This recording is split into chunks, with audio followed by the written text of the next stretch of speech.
in 5, 4, 3, 2, 1.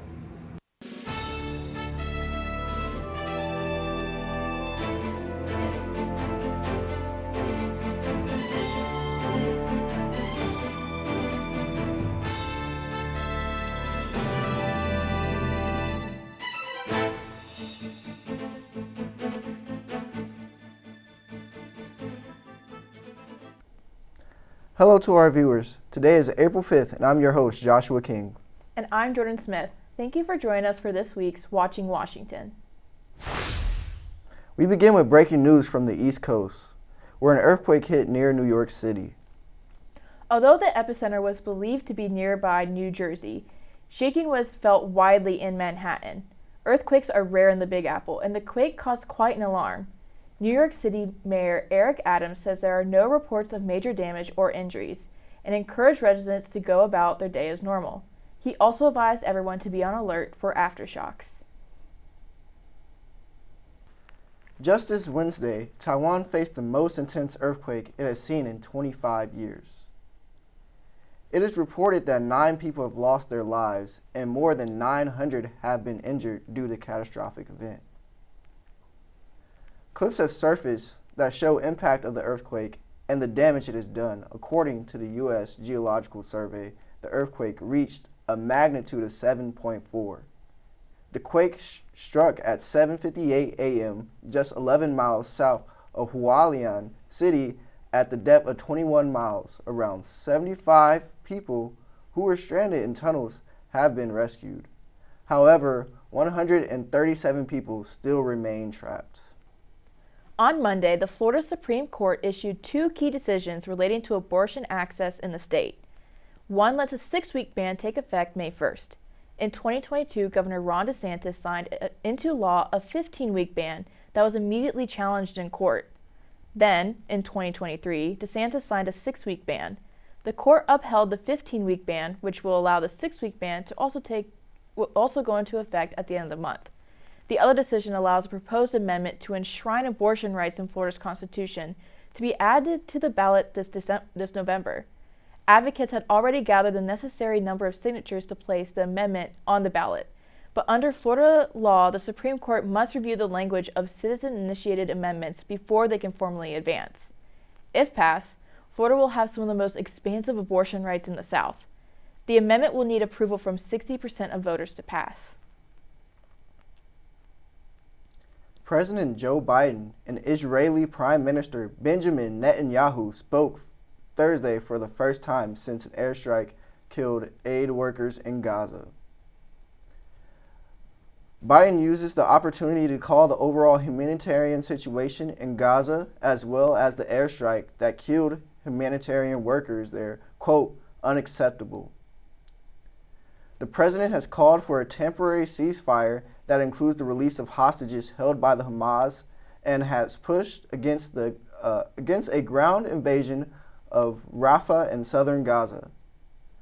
Despite the disagreements, White House officials have reiterated that the U.S. stance in supporting Israel's current military operations remains unchanged, and there has been no shift in policy. National Security Advisor John Kirby matched Biden's tone in a statement from the White House this week. To learn of an IDF strike that killed a number of civilian humanitarian workers yesterday from the World Central Kitchen, which has been relentless in working to get food to those who are hungry in Gaza and quite frankly around the world. We send our deepest condolences to their families and loved ones. On Tuesday, Cal-Maine Foods has temporarily halted production at one of their facilities after bird flu was detected. The virus was detected in Palmer County, Texas. Cal-Maine Foods, Inc. is one of the largest producers of fresh eggs in the U.S. The company lost about 1.6 million laying hens, or about 3.6% of their flock, in result of the outbreak. They said they will rely on other facilities to, quote, minimize disruption to its customers. The Texas Department of State Health Services announced that a man had contracted bird flu through an outbreak of the disease among dairy cattle. Yet, the CDC says the likelihood of someone getting bird flu is very low.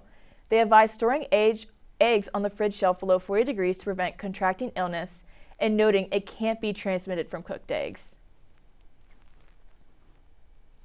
Severe storms and tornadoes left a path of destruction this week from Georgia to Indiana. According to CNN, homes and businesses were damaged and several people were hurt. Tens of thousands also lost power Wednesday after the powerful storm system spawned tornadoes and damaging storms from the south to the Ohio Valley. The system also brought blizzard conditions and snow in the Great Lakes. The severe storms injured at least 10 people in Jeffersonville, Indiana, just north of Louisville.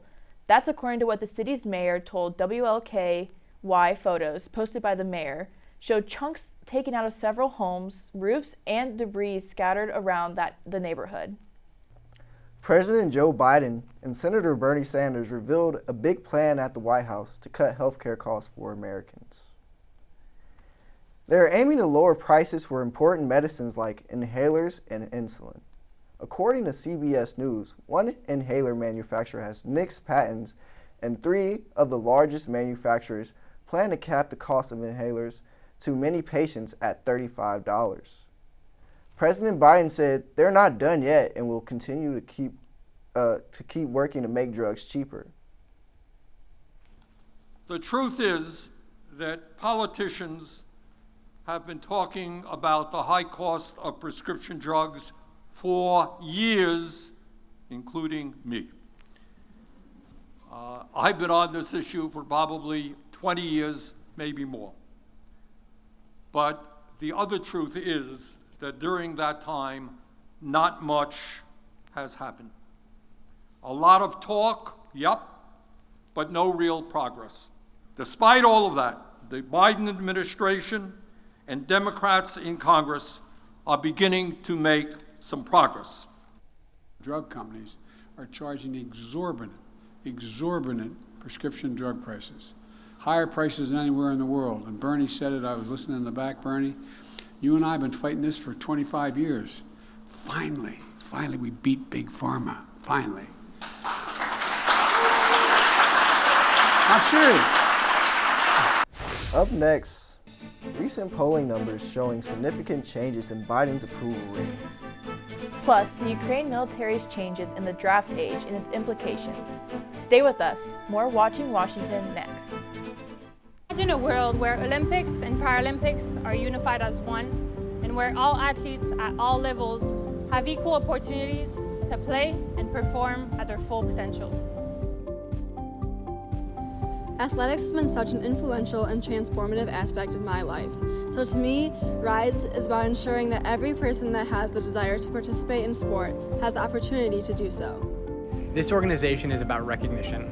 We believe in recognizing excellence where it is found, especially in Paralympic sports. RISE is about driving change in our community and beyond. We hope that through our events and initiatives, we can galvanize people for our cause and inspire them to create an ever-growing network to help achieve our mission. It's about connecting people of various backgrounds and who truly care about creating meaningful change together. We develop projects and hold events to bring people together at the interface of inclusivity, sports, and engineering. Our goal is to promote the equality of all sports and to improve sports performance and accessibility. Join us so that you can have a major contribution in creating meaningful change. A recent poll shows that Joe Biden has higher overall approval ratings. In the most recent poll by Reuters, Biden has a 40% overall rating, which is up 3% since the poll taken at the end of February. While Biden's tenure as president started with optimism from the country, which at one point had him at 59% approval rating in March of 2021, the president has not had a majority approval since November of 2021. While the president runs for re-election, these numbers will become more and more important. Right now, Biden still has 77% approval rating from Democrats and a 51% approval rating from college-educated voters. Unfortunately, for President Biden, he has a majority disapproval rating among non-whites, women, and 18 to 39-year-olds, which were all demographics that he dominated in the 2020 election. Without these large groups, it will be tough for Biden to win the re-election. A Washington state man who used a megaphone to orchestrate the attack on police officers guarding the Capitol building was sentenced on Wednesday to more than 7 years in prison. U.S. District Judge Royce Lamberth said videos captured Taylor Hames Janakins playing a leadership role during this January 6th riot. Lamberth said, quote, "In any angry mob, there are leaders and there are followers. Mr. Janakins was a leader. He knew what he was doing that day," end quote. Janakis was one of the first rioters to chase a group of police officers who were retreating upstairs outside the Capitol. Janakis later posted on social media with the caption, "The crime is complete." He was first arrested in February 2021 and has been jailed since November 2023, when jurors convicted him on 7 counts. Lamberth received over 20 letters of support for Janakis. Some of the letters didn't understand the true extent of Janakis' crimes. Approximately 1,300 people have been charged with Capitol riot-related federal crimes. Over 800 of them have been sentenced, with roughly 2/3 of getting terms of imprisonment ranging from several days to 22 years. He said she put in there. Okay. Erdogan. Okay, cool. Yeah. Alright, All right, we're we gonna need to hurry take it up. from the top of the story. All right, no more fucking up. Let's go. 5, 4, 3, 2, 1. Mass riots broke out in Bakır following the Turkish mayoral elections. It was reported that Turkey's provincial electoral board disqualified and rescinded Mayor Abdullah Zeydan from the People's Equality and Democracy Party, the center-left pro-Kurdish party of Turkey. Turkish media reported that he was accused of having ties to outlawed far-left Kurdistan Workers' Party, which has waged war against Turkey since the Cold War. Abdullah Arvis from the ruling Erdogan's AK party was given the certificate of election instead. As a result, protests erupted in southeastern Turkey calling for the reversal of the decision. Chants calling for Kurdish succession against the Turkish government heard as local citizens lit bonfires and attacked local government headquarters. This also comes after accusations of election interference by the Turkish government. Mass protests arose after thousands of soldiers and police officers were sent to Bakır to vote in the Kurdish majority principalities. However, after days of rioting, the electoral board capitulated and rescinded the disqualification of the mayoral candidate. Zeydan was informed of his reinstatement as mayor on Wednesday. Ukrainian President Vladimir Zelensky has signed a law that will lower the country's minimum conscription age from 27 to 25, potentially boosting the number of men available to fight Russia's invasion. The Ukrainian parliament passed a measure in May 2023, but Zelensky has not signed it into law until Tuesday.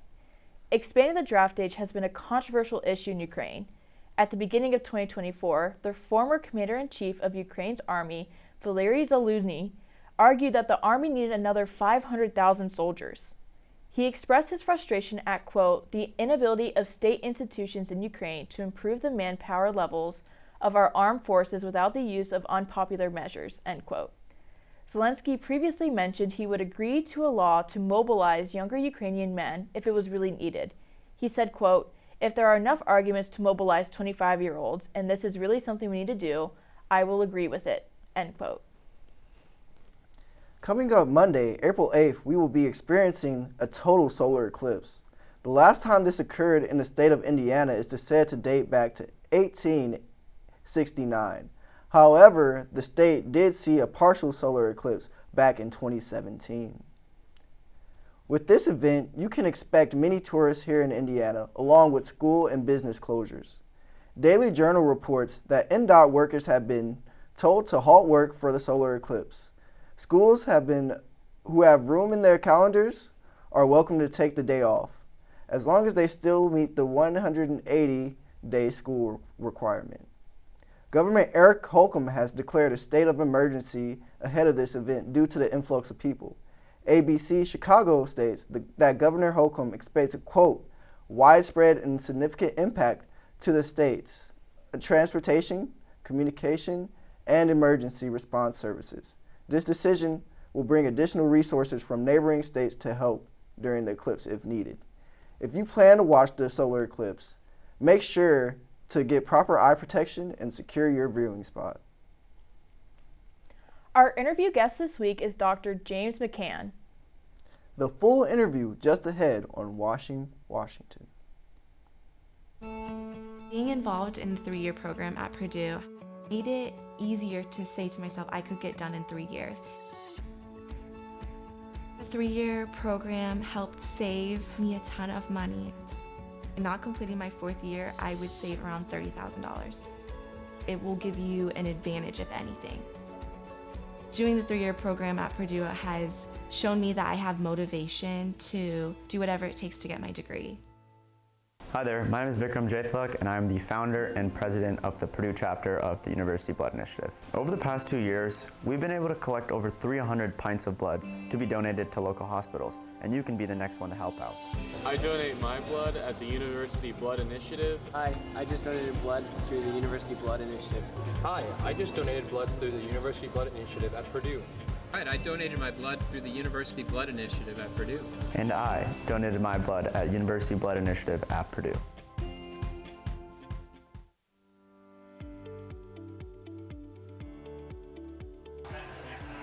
Are you looking for a new hobby? Or do you want to have a fun evening with your friends?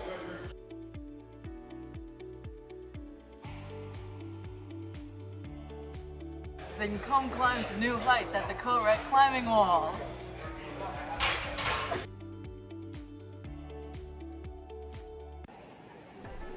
Football. It's the best time of the year. You know what else is great? The world's largest and fastest mascot. You can't have Purdue football without the trains. Look for the Reamer Club outside Stewart Center, 12 to 5 p.m. on Fridays before home football games, for your chance to ride the Boilermaker Special for free. See you then!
You're watching Fast Track News.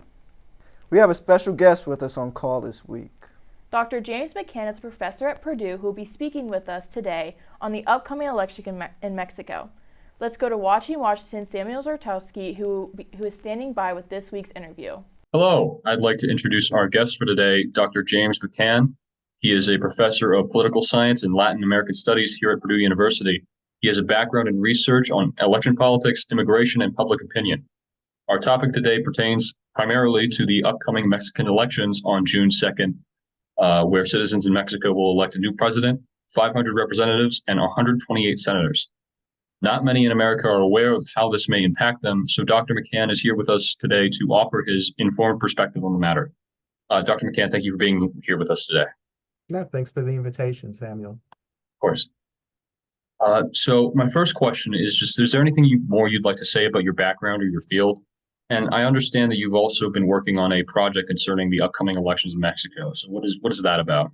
Yeah, sure. No, that's true. Yeah, so no, you did a nice summing up. For many years I followed Mexican politics.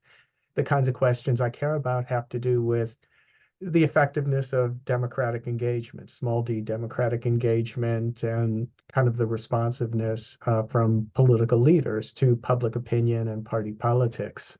Let me say as well that those are kind of overarching questions that I care about in our own country, and I've done comparative work in other countries as well.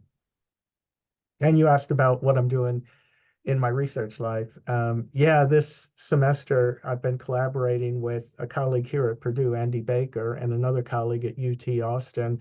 We're doing a survey project on Mexican voters, tracking them over time to look at how they respond to the campaigns. Kind of as a sidebar, I'm also doing my own study of immigrants from Mexico in the United States to look at how immigrants are responding to the elections in Mexico.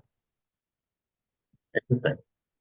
So my first question pertaining to the upcoming elections, who are the main candidates in this election, and what kind of platform are they taking? Yeah, okay. So, one thing that I think may seem very different to a lot of Americans is hardwired into the Mexican Constitution is no reelection rule. Okay, so every candidate, every presidential candidate is a fresh face, essentially. And this dates back all the way to the Mexican Revolution, so about 100 years ago. Okay, so the president serves one term and only one 6-year term, and then he's out. Okay, so in this current cycle, we have two main political forces, and they are amalgamations of pre-existing political coalitions. So the coalitions themselves, as well as the candidates, are rather fresh. Okay, the incumbent president is Andres Manuel Lopez Obrador. That's his name, but he's universally known as AMLO. Those are his initials. Okay, so talk to anybody anywhere who's familiar with Mexico. If you say the word AMLO, they know you're talking about the president. Okay, um, and he has served out his term being kind of the leader of this new coalition that he built, which is an amalgamation of earlier political forces. And it's called Morena, which is an abbreviation which in English stands for Movement for Civic Regeneration, I guess we would say. So it's kind of like it styles itself as a social movement as much as a political party, with AMLO being the head of it. So last year they had kind of a primary, although it was, there was a favored candidate and there were a couple of competitors within this Morena coalition. And the one who won and got the nomination to run as president has a very kind of English language sounding name, Claudia Scheinbaum. And she has a distinctive background. For starters, she's female, okay, and that's new. You don't see, well, you've never seen in Mexico, a leading presidential candidate who's a woman. She also comes from a minority religious background. She's Jewish, and there are very few Jewish people living in Mexico, even fewer as a percentage than what we have in this country. And so that makes her distinctive. She also comes from a technocratic sort of past. She has a science and engineering background. I think her undergraduate major was physics at a main university down there. She can, and she had been previously the mayor of Mexico City, which is a very significant position. So she's running to replace or to extend this AMLO coalition, the Morena coalition. And she's staying pretty close to the issues that he has cared about. And we can talk about some of those issues in a second. The main opponent is somebody with an indigenous sounding name, Xochitl Galvez. And her background, she embraces her indigenous kind of a group connection. But at the same time, she's also very kind of technocratic in her own way with an engineering background. And she would be considered maybe a little more conservative than Scheinbaum, but it's hard to pin down particular issue distinctions.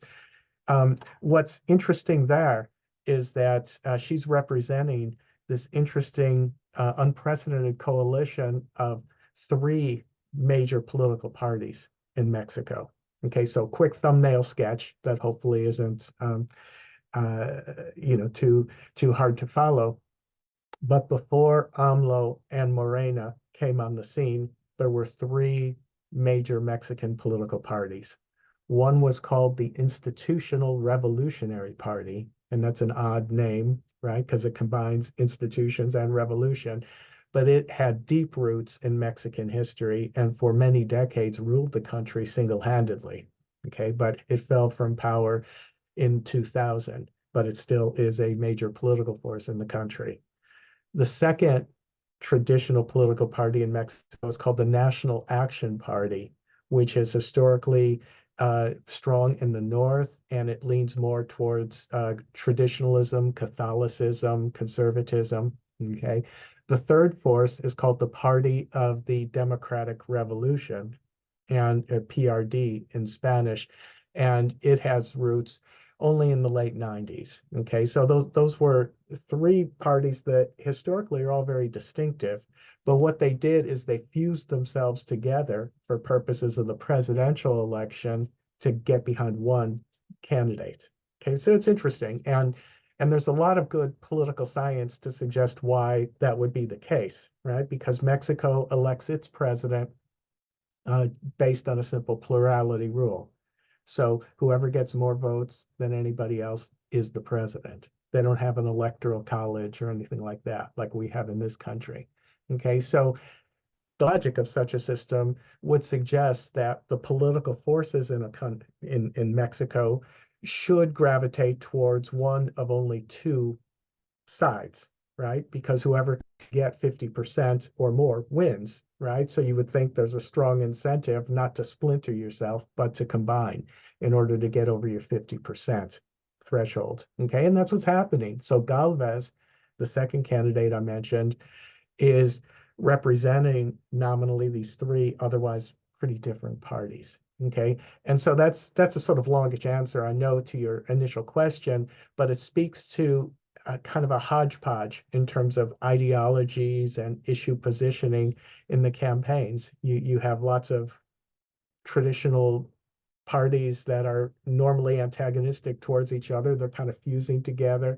And then you have the Scheinbaum nominally represented what could be considered as much a social movement as a political party. So there's been some volatility of late in Mexican party politics. Wow. Yeah. Sounds like it's a lot different than what we got. So I hope, yeah, I trust you'll be able to edit some of this for your actual presentation. And so, well, no, that's a lot of great information, especially with regard to how it differs from American politics and the what with the 6-year term and everything, and the and especially the three-party system in lieu of the two-party system we currently have. So concerning I guess the public, right? Not just the system itself, but what are those key issues that are concerning them right now that might influence this election? Sure. Okay. It's pretty clear in polling data that there's huge, grave concern about crime and security. Okay, so that's a leading issue, no doubt about it. Economic issues are also very much, on the agenda, especially what to do with social programming. Okay, and under discussion over the last few years has been a set of issues that would be familiar to Americans. What are you going to do with your retirement funding? How are you going to bankroll some social programs? That kind of stuff. So, but I'd say, yeah, crime and then sort of social programs, social welfare programs. Those would be the two biggies. The two major candidates have tried to position themselves, a little bit differently on those issues, but I would say, from my vantage point, the similarities probably outweigh the differences. Or to put it differently, issues tend to get downplayed in general in the campaign. A lot of the campaign has been focused on governing expertise or personality or personal characteristics, I guess, more than kind of ideology. And it's worth noting that if you ask Mexicans themselves where they stand in terms of left, right, center, we did this in our recent survey in Mexico, and you're looking at least a good half of Mexican voters will say they're in the center, okay? Which, it's tough to interpret. That can mean a lot of things. If somebody says they're on the right, that has some coherent meaning. If somebody says they're on the left, that also has some different meaning. It's hard to know really what to make. It's kind of a jumble of considerations. And that, I guess, that observation would be familiar to Americans. If you ask people in the United States where they stand in terms of left or right, liberal, conservative, whatever, you're going to see, easily half of the public, and this has been true for decades, half of the public saying either they don't know what you're talking about when you throw words around like liberal or conservative, or they like to be considered middle of the road. Okay, so in neither country do we see overly ideological kinds of thinking for much of the public. Yeah, stark difference from how kind of polarized we are here. But in any case, yeah, I think that it's intriguing that most people think they're in the center there. I guess furthermore, pertaining to the United States and how it sees Mexico, how might the United States be impacted by the result of this election? Does our government have any interest in what party has power in Mexico? Yeah, well, let me just say it, if we're putting ourselves in the shoes of President Biden, say, or, US policymakers, I mean, there are certain givens. I mean, Mexico is now our most significant trading partner, okay? We're living in the post-NAFTA world, right? Since the 90s, we've had more and more economic integration. We also have much more currently concerns about immigration, and those concerns relate directly to the kind of bilateral relationship and policy making along the border. So I think for starters, it's hard to see how policymakers in Washington would have a firm stance in favor of one candidate or the other. And even if they did, they would be extremely diplomatic about it, of course, and they wouldn't, allow for any campaigning, uh, directly or indirectly for one candidate or another, on the American side. But I do think the priority would be stability, okay, reasonableness in terms of the next person, right? And which means that I think either candidate, Galvez or Sheinbaum, both of them, I think, would come across to Washington as perfectly reasonable individuals to have a discussion with. Their backgrounds aren't all that different. In some sense, they should be pretty relatable, right? They both have advanced degrees. They're both very friendly towards science, tech, engineering, economic development, things like that. So it's hard to see that Washington policymakers would, in the main, have a strong stance one way or the other. But I think there would be some concern about maybe post-election instability, even post-election violence. And I'll give you an example. In 2006, so this was a few cycles ago, Mexico had a presidential election. Okay. At the time, AMLO, the now president, he ran for the first time for the presidency, representing one of the parties I mentioned a minute ago, the PRD, the Party of the Democratic Revolution. Okay. He lost by a whisker, okay, to the nominee of the PAN party, the National Action Party, whose name was Calderon. Okay, and Calderon served his term. You may be familiar with his name. Okay, some time ago when you were a kid, right? He was president of Mexico. Okay, but the margin was close, and there is a history of fraud. No getting around that in Mexico. Okay, but the results in 2006 were scrutinized every which way by international observers, by domestic observers. There were recounts multiple times, and And to the best of anybody's judgment, it was a free and fair election, and AMLO ended up losing fairly, but by a very close margin. Okay, for his part, though, AMLO, Lopez Obrador, did not concede. He never conceded the election. He actually had a special sash made out for himself that was meant to look like a presidential sash, and printed on it was Presidente Legítimo. Okay, he called himself, tell me if this rings a bell, if this is at all familiar to you in another case, okay, that you can think of. So he called himself the legitimate president.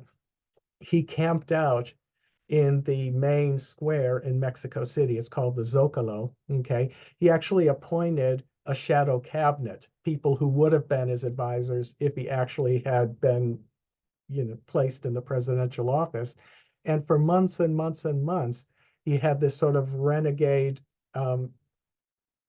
enclave there saying, hammering home, oh, it was all illegitimate, I'm the real president, this kind of thing. All right. And it did create some degree of unrest. It eventually, faded away. And as history shows, AMLO was, persistent. And so he became ultimately in 2018 the president in his third go round, right, to win. Okay, but there is a fairly recent history of post-election instability with one of the major candidates not conceding, and that that candidate who didn't concede is actually the outgoing president now. So if there's any kind of post-election instability, well, the stakes are pretty high because we're going to have to, in a bilateral sense, because we're going to have lots of good coordination on immigration policy as well as trade policy. And so I think Washington would probably say, if you were talking to policymakers now, they would probably tell you the main concern is we just want everything to go smoothly. We want widespread perceptions of free and fair elections being held and without any questions, right? And then whoever's there, we're going to work with. I think that's what they tell you. That's intriguing. We talked about the differences between the two countries, but then there's those kind of analogies in some of those events. Well, I don't want to name names, but you can kind of see, in other instances where, sometimes unsuccessful presidential candidates do not want to, gracefully concede. Fortunately, in at least the history of our country, that's a very rare exception. So. All right. Well, hopefully this doesn't occur with this election. But pertaining to political unrest, particularly political violence, in light of the fact that the amount of government officials in Mexico were murdered rose from 94 in 2018 to 355 last year, how much of a role is this political violence playing in the election by way of, influencing voters' decisions or potentially, marring the electoral process there? Right. It feeds into a larger narrative about crime and instability. So there's political violence, but there's also drug gang violence, other kinds of violence. And it's all sort of, I think, to the typical Mexican voter, it all just kind of feeds into a larger narrative of this is a real problem. And the two major candidates have differentiated themselves a little bit. So the incumbent president AMLO, throughout his administration, has tried to take a softer stance, a less heavy hand towards crime. Okay, and that's in contrast to some of his predecessor presidents who were more heavy-handed. Okay, that was the hugs not bullets policy, yes, correct? okay, yeah, that's right. Yeah. Okay, so he's tried to take a more sympathetic stance, and he's tried to alleviate some of the root causes of crime by increasing social programs and giving more opportunities. At least that's the stated strategy. Okay. The opponent, Galvez, and this coalition, they would be comfortable taking a bit heavier of a hand. Maybe backing away from the hugs plays, right, argument, and maybe leading a bit more on policing, increasing the police force and some of the resources there for keeping order. So that's a rough distinction between the two. But again, as I say, you don't want to push that distinction too much. They don't disagree that much. But the fact that they're both talking a lot about crime and instability, insecurity, and threats, and so on. So that's just because they couldn't avoid it. That's one of the top priorities for the country. And then our final question here, just wrapping it up, which presidential candidate do you see as being the most likely to win, and why? Why is that? Sure. Okay. So I think if you believe polls right now, and this has been true for the last many months, Scheinbaum has a lead somewhere around 60%, give or take. So kind of 60 to maybe 30%-ish for Galvez. And then there are other candidates, one in particular, a third party sort of candidate who is polling around 5 to 10%. And he's very unlikely to come close. And so that meager support may get even more meager as the campaign goes on and things might tighten up. If you were going to bet, I think you would bet on Scheinbaum. And a lot of that has to do with the sort of afterglow of AMLO, because the incumbent president remains pretty popular. I mean, his approval ratings would be the envy of the Biden White House, right? He's consistently polled, well above 50%, and so that's sort of rubbing off on the coalition standard bearer Scheinbaum. We'll see. I mean, campaigns in a country like Mexico, campaigns have been found to matter a whole lot, maybe even more than in the United States in terms of affecting voter choices. They've got some presidential debates coming up, one as early as next week, and these are going to be very similar to what Americans would expect in a presidential debate, right? Big media events, one candidate talking to the other, some attempt to, a moderator coming in to bring some order to it all. And in past election cycles anyway, lots of research shows that these kinds of campaign events can really matter. So the polling shouldn't be seen as set in stone. But as we sit here today, if you were going to bet, the safer bet would be Scheinbaum. All right. Well, that's all the time we have right now. We here at Washington very much thank you for your time, Dr. McCann, and your greatly valuable insight on this very important issue, or rather event that's going to happen within the next few months. But in any case, thank you.